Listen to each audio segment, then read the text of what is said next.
நான் வந்து என்னுடைய வாழ்க்கையில் ஒரு லவ் மேரேஜ் பண்ணி ஒரு குழந்தை பெற்று ரொம்ப ஒரு கஷ்டமான ஒரு நிலைமையில இருந்தேன். அப்போ தான் வந்து சினிமா இண்டஸ்ட்ரி ஃபுல்லாகவே வந்து பெண்கள் ஒப்ளைஜ் பண்ணாதான் வேஷங்கிற மாதிரி ஒரு பரிமாணத்தை நோக்கி போயிட்டு இருந்துச்சு.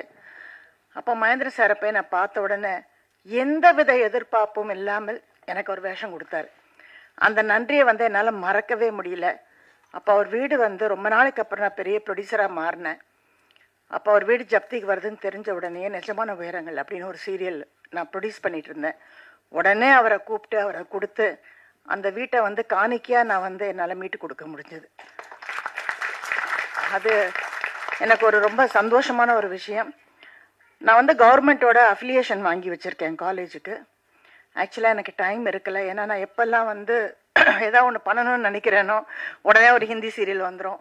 இப்போ நான் ஹிந்தியில் வந்து 3 சீரியல் பண்ணிகிட்ருக்கேன். அதுவும் எனக்கு ரொம்ப பிடிச்சது மைத்தாலஜி.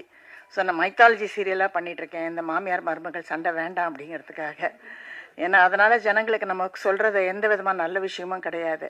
ஸோ அப்போ கண்ணன் சார் சொன்ன உடனே நான் சொன்னேன், சார் அஃபிலியேஷன் வந்து என்கிட்ட இருக்குது. நான் சொல்லலை, இப்போ இங்கே சொல்கிறேன். அஃபிலியேஷன் இருக்குது. ஸோ உங்கள் ஸ்டூடெண்ட்ஸுக்கு கவர்மெண்ட் சர்டிஃபிகேட்டே நம்மளால் கொடுக்க முடியும்.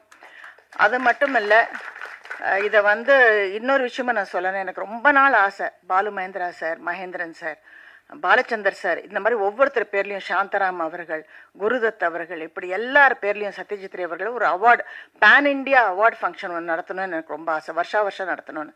ஸோ நான் கண்ணன்ட்ட சொன்னேன், இவ்வளோ நல்லா பண்ணுறீங்கன்னா please conduct an award function and அதுக்கு தேவையான ஃபண்ட்ஸ் பூரா என்னால் கொண்டு வந்து தர முடியும்.